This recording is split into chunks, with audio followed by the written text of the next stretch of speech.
महाभारत कई रहस्यों से जुड़ा हुआ है। उसमें हर एक पात्र अपने आप में एक रहस्य लिए हुए हैं। भीष्म पितामह के 16 ऐसे हैरान करने वाले रहस्य जो कि आप सुनकर आश्चर्यचकित हो जाएंगे। पुराणों के अनुसार ब्रह्मा जी से अत्रि, अत्रि से चंद्रमा, चंद्रमा से बुध और बुध से ईलानंदन पुरुरवा का जन्म हुआ। पुरुरवा से आयु, आयु से राजा नहुष और नहुष से ययाति उत्पन्न हुए। ययाति से पुरु हुए। पुरु के वंश में भरत और भरत के कुल में राजा कुरु हुए। कुरु के वंश आगे चलकर राजा प्रतीप हुए, जिनके दूसरे पुत्र शांतनु थे। शांतनु का बड़ा भाई बचपन में ही शांत हो गया था। शांतनु और गंगा से देवव्रत जो आगे चलकर भीष्म हुए। भीष्म ने ब्रह्मचर्य की प्रतिज्ञा ली थी, इसलिए वह वंश आगे नहीं चला सके। भीष्म अंतिम कौरव थे। आज हम भीष्म पितामह के 16 अनसुनी रहस्यमय ऐसी कहानियाँ या सच देखेंगे जो कि आपको आश्चर्यचकित कर देंगी। शायद आपने पहले ही कभी ही सुनी हो। पहला रहस्य यह है, वह काल था जब देवी और देवता धरती पर विचरण किया करते थे। किसी खास मंत्र द्वारा उनका आह्वान करके वे प्रकट हो जाया करते थे। पौराणिक कथा के अनुसार पुत्र की कामना से शांतनु के पिता महाराजा प्रतीप ने गंगा के किनारे तपस्या करके उनके तप, रूप और सौंदर्य पर मोहित होकर गंगा उनकी दाहिनी जंघा पर आकर बैठ गई और कहने लगी, राजन, मैं आपसे विवाह करना चाहती हूँ। मैं जाह्नू ऋषि की पुत्री गंगा हूँ।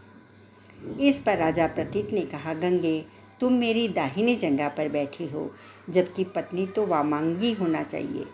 दाहिनी जंघा तो पुत्र का प्रतीक है, अतः मैं तुम्हें अपने पुत्र वधू के रूप में स्वीकार कर सकता हूँ। यह सुनकर गंगा वहाँ से चली गई। जब महाराज प्रतीप को पुत्र की प्राप्ति हुई तो उन्होंने उसका नाम शांतनु रखा और इसी शांतनु से गंगा का विवाह हुआ। गंगा से उन्हें 8 पुत्र मिले, जिसमें से 7 को गंगा ने नदी में बहा दिया था और 8वें पुत्र को पालन पोषण किया। उनके 8वें पुत्र का नाम देवव्रत था। यह देवव्रत ही आगे चलकर भीष्म कहलाए। दूसरा रहस्य, शांतनु ने अपने पिता प्रतीप की आज्ञा से गंगा के पास जाकर उनसे विवाह करने के लिए निवेदन किया था। जब गंगा ने कहा, राजन, मैं आपके विवाह करने के लिए तैयार हूँ, लेकिन आपको वचन देना होगा कि आप मेरे किसी भी कार्य में हस्तक्षेप नहीं करेंगे। शांतनु ने गंगा को वचन देकर विवाह कर लिया। गंगा के गर्भ से महाराजा शांतनु को 8 पुत्र हुए। उनमें से 7 को गंगा ने नदी में बहा दिया। वचन के बंधे होने के कारण शांतनु कुछ भी नहीं बोल पाए। जब गंगा के 8वां पुत्र हुआ, वह उसे भी नदी में बहाने के लिए ले जाने लगी तो शांतनु से रहा नहीं गया और उन्होंने इस कार्य को करने के लिए गंगा को रोक दिया। गंगा ने कहा, राजन, आपने अपनी प्रतिज्ञा भंग कर दी है, इसलिए अब मैं आपके पास नहीं रह सकती। इतना कहकर गंगा जी ने उस बालक को लेकर वहाँ से अंतर्ध्यान हो गई। जाते समय यह कहकर गई कि उचित समय पर वह इस बालक को राज्य के लिए योग्य बनाकर उनको लौटा देंगी। यही बालक आगे चलकर भीष्म पितामह के नाम से प्रसिद्ध हुए। तीसरा रहस्य, एक बार ध्रुव नामक वसु ने वशिष्ठ ऋषि की कामधेनु का हरण कर लिया। इससे वशिष्ठ ऋषि ने ध्रुव से कहा कि वे ऐसा काम तो मनुष्य करते हैं, इसलिए तुम 8 वसु मनुष्य हो जाओ। यह सुनकर वसुओं ने घबराकर वशिष्ठ जी की प्रार्थना की तो उन्होंने कहा कि अन्य वसु तो वर्ष का अंत होने पर मेरे पाप से छूट पा जाएंगे, लेकिन इस ध्रुव को अपनी करनी का फल भोगने के लिए 1 जन्म तक मनुष्य बनकर पीड़ा भोगना होगा। यह सुनकर वसुओं ने गंगा जी के पास जाकर उन्हें वशिष्ठ जी के श्राप को विस्तार से बताया और यह प्रार्थना की कि आप मृत्युलोक में अवतार लेकर हमें गर्भ में धारण करें और जो ही हम जन्म लें हमें पानी में डुबो दें। इस तरह हम जल्दी से सभी मुक्त हो जाएंगे। गंगा माता ने स्वीकार कर लिया और वे युक्तिपूर्वक शांतनु राजा की पत्नी बन गई और शांतनु से उन्होंने वचन भी ले लिया। शांतनु से गंगा के गर्भ में पहले जो 7 पुत्र पैदा हुए उन्हें उत्पन्न होते ही गंगा जी ने पानी में डुबो दिया। इसमें से 7 वसु तो मुक्त हो गए, लेकिन 8वें शांतनु ने गंगा को रोककर कहा, इसका कारण जानना चाहा। गंगा जी ने राजा की बात मानकर वसुओं को वशिष्ठ के श्राप का सब हाल सुना दिया। राजा ने उस 8वें पुत्र को डुबोने नहीं दिया और इस वचन भंगता के कारण गंगा के 8वें पुत्र के सहित अंतर्ध्यान हो गई। यही बालक ध्रुव नामक वसु था। अब चौथा रहस्य। एक दिन देवव्रत के पिता शांतनु यमुना नदी के तट पर घूम रहे थे। उन्हें नदी में नाव चलाते हुए एक सुंदर कन्या नजर आई। शांतनु उस कन्या पर मुग्ध हो गए। राजा ने उनके पास जाकर कहा, हे देवी, तुम कौन हो? उसने कहा, महाराज, मेरा नाम सत्यवती है और मैं निषाद कन्या हूँ। महाराज उसके रूप यौवन पर रीझकर उसके पिता के पास पहुँचे और सत्यवती के साथ अपने विवाह का प्रस्ताव रखा। इस पर धीवर ने कहा, राजन, मुझे अपनी कन्या का विवाह आपके साथ करने में कोई आपत्ति नहीं है, किंतु मैं चाहता हूँ कि मेरी कन्या के गर्भ से जो पुत्र उत्पन्न हो वह आपके राज्य का उत्तराधिकारी बने, तो ही यह विवाह संभव हो पाएगा।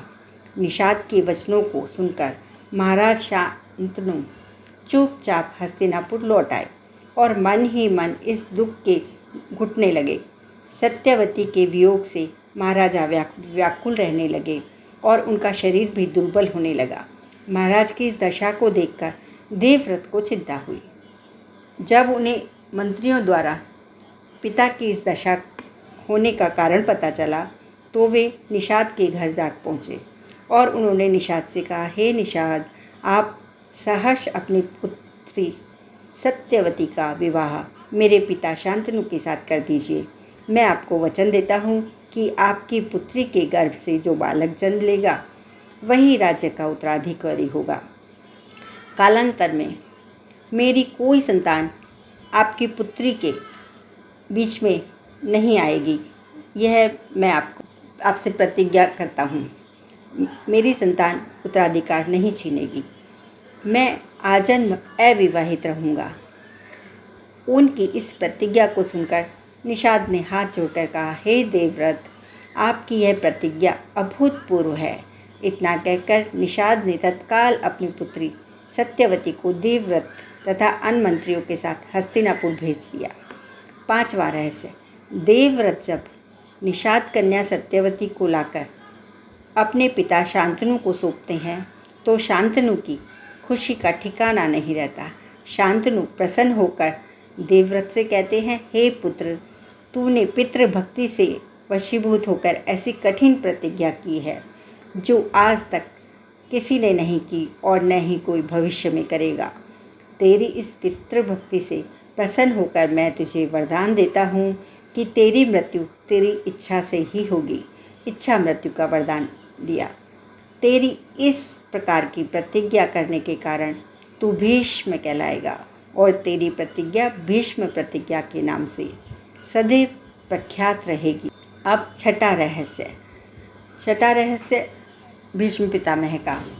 सत्यवती के गर्भ से महाराज शांतनु को चित्रांगद और विचित्रवीर्य नामक 2 पुत्र हुए।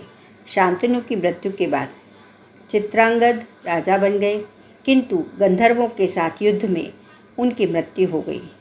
तब विचित्रवीर्य बालक ही थे। फिर भी भीष्म विचित्रवीर्य को सिंहासन पर बैठाकर खुद राजकाज देखने लगे।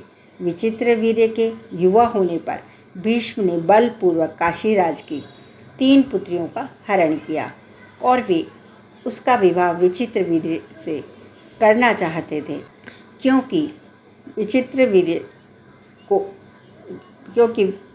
विचित्रवीर्य का विवाह इसलिए करना चाहते थे भीष्म, क्योंकि किसी भी तरह अपने पिता शांतनु का कुल आगे बढ़ता रहे। लेकिन बाद में बड़ी राजकुमारी अम्बा को छोड़ दिया गया क्योंकि वह शाल्वराज को चाहती थी। अन्य दोनों अम्बालिका और अंबिका का विवाह विचित्रवीर्य के साथ कर दिया गया, लेकिन विचित्रवीर्य को दोनों में से कोई संतानें नहीं हुई, किसी को भी संतान नहीं हुई और वह भी चल बसा। एक बार फिर गद्दी खाली हो गई। सत्यवती शांतनु का वंश तो डूब गया और गंगा शांतनु के वंश ने ब्रह्मचार्य की प्रतिज्ञा ले ली थी। अब हस्तिनापुर की राजगद्दी फिर से खाली हो गई थी। 7वां रहस्य, परशुराम से युद्ध। विचित्रवीर्य के युवा होने पर उनके विवाह के लिए भीष्म ने काशीराज की 3 कन्याओं का बलपूर्वक हरण किया, जिसमें से एक को शाल्वराज पर अनुरक्त होने के कारण छोड़ दिया था। लेकिन शाल्वराज के पास जाने के बाद अम्बा को शाल्वराज ने स्वीकार करने से मना कर दिया और जैसे शाल्वराज ने मना किया, अम्बा के लिए यह बहुत दुखदायी स्थिति हो गई थी। अम्बा ने अपनी इस दुर्दशा का कारण भीष्म को समझकर उनकी शिकायत परशुराम जी से की।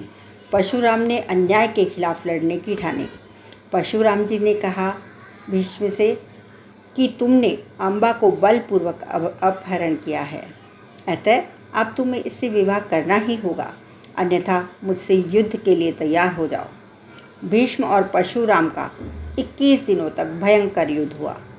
अंत में ऋषियों ने परशुराम जी को समझाया और सारी व्यथा कथा सुनाई और भीष्म की स्थिति से उनको अवगत कराया। तब कहीं परशुराम जी ने युद्ध का विराम किया। इस तरह भीष्म द्वारा किए गए ब्रह्मचर्य के प्रण पर वह अटल रहे। 8वां रहस्य, सत्यवती के शांतनु से उत्पन्न हुए दोनों पुत्र चित्रांगद और विचित्रवीर्य की मृत्यु हो जाने के बाद सत्यवती भीष्म से बार बार अनुरोध करती थी कि पिता के वंश चलाने के लिए अब तुम्हें विवाह कर पुत्र उत्पन्न करना चाहिए, लेकिन भीष्म अपनी प्रतिज्ञा तोड़ने को तैयार नहीं थे। ऐसे में सत्यवती विचित्रवीर्य की विधवा अंबालिका और अंबिका को नियोग प्रथा द्वारा संतान उत्पन्न करने की सोचती हैं। भीष्म की अनुमति लेकर सत्यवती अपने पुत्र वेदव्यास द्वारा अंबिका और अंबालिका के गर्भ से यथाक्रम धृतराष्ट्र और पांडु नाम के पुत्रों को उत्पन्न करवाती हैं। शांतनु से विवाह करने के पूर्व सत्यवती ने अपनी कुंवारी अवस्था में ऋषि पाराशर के साथ सहवास किया था, जिससे उनको वेदव्यास नामक एक पुत्र का जन्म हुआ था। वे अपनी इसी पुत्र से अंबिका और अंबालिका के साथ संयोग करने का कह रही थी। इस तरह यह कुल ऋषि कुल कहलाता है। 9वां रहस्य, भीष्म पितामह ने विवाह नहीं करके ब्रह्मचर्य का पालन किया था। उन्होंने अविवाहित रहकर भी इस व्रत का कठोरता से पालन किया था। इसके लिए वे योगारूढ़ होकर ब्रह्म का ध्यान किया करते थे। उनके समक्ष श्री कृष्ण बच्चे ही थे, लेकिन उन्होंने कृष्ण को भगवान के रूप में पहचान लिया था। वे सदा कृष्ण भक्ति में लीन रहते थे। महाभारत युद्ध के दौरान श्री कृष्ण ने निहत्थे रहकर अर्जुन का रथ हाँकने की प्रतिज्ञा की, लेकिन भीष्म ने उनसे शस्त्र ग्रहण करने का वचन ले लिया था। कृष्ण के लिए यह धर्म संकट की स्थिति बन गई थी। अंत में भक्त की लाज रखने को श्री कृष्ण रथ का पहिया लेकर दौड़ पड़े। तब भीष्म ने हथियार रख दिए और श्री कृष्ण के हाथों मारे जाने में ही अपनी मुक्ति समझने लगे। कृष्ण ने ऐसा करके अपने हथियार न धारण करके की प्रतिज्ञा भी पूरी की और भीष्म के कहने पर हथियार धारण करने का वचन भी पूरा कर दिया। 10वां रहस्य, महाभारत के युद्ध में भीष्म पितामह कौरवों की तरफ से सेनापति थे। कुरुक्षेत्र का युद्ध आरंभ होने पर प्रधान सेनापति की हैसियत से भीष्म ने 10 दिन तक घोर युद्ध किया था और 9वें दिन भयंकर युद्ध हुआ, जिसके चलते भीष्म ने बहादुरी दिखाते हुए अर्जुन को घायल कर उनके रथ को जर्जर कर दिया। युद्ध में आखिरकार भीष्म के भीषण संहार को रोकने के लिए कृष्ण को अपनी प्रतिज्ञा तोड़नी पड़ती है। उसके जर्जर रथ को देखकर श्री कृष्ण रथ का पहिया लेकर भीष्म पर झपटते हैं, लेकिन वे शांत हो जाते हैं और इस दिन भीष्म पांडवों की सेना का अधिकांश भाग समाप्त कर देते हैं। 10वें दिन भीष्म द्वारा बड़े पैमाने पर पांडवों की सेना को मार देने से घबराए हुए पांडव पक्ष में भय का सन्नाटा फैल जाता है। तब श्री कृष्ण के कहने पर पांडव भीष्म के सामने हाथ जोड़कर उनसे उनकी मृत्यु का उपाय पूछते हैं। भीष्म कुछ देर सोचने पर उपाय बता देते हैं। 11वां रहस्य।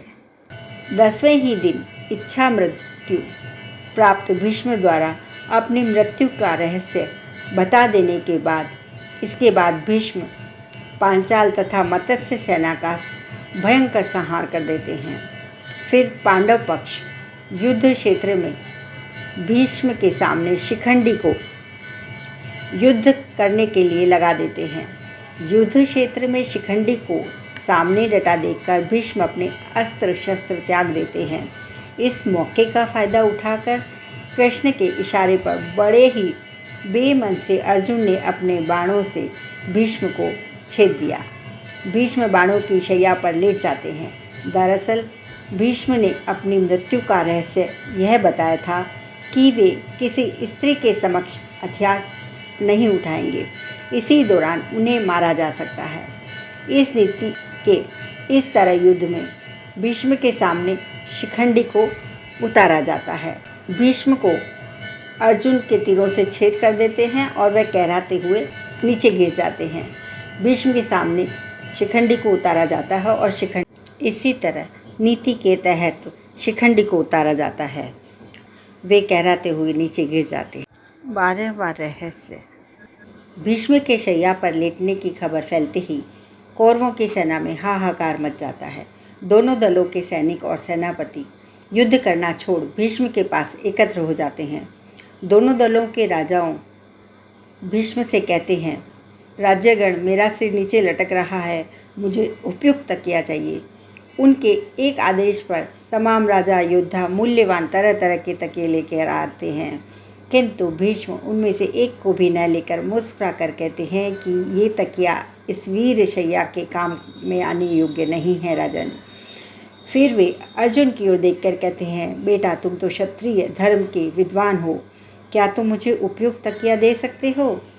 आज्ञा पाते ही अर्जुन ने आंखों में आंसू लिए, उनको अभिवादन कर भीष्म को बड़ी तेजी से ऐसे 3 बाण मारे जो उनके ललाट को छेदते हुए पृथ्वी में जा लगे।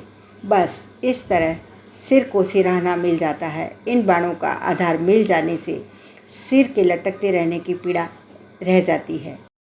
13वां रहस्य।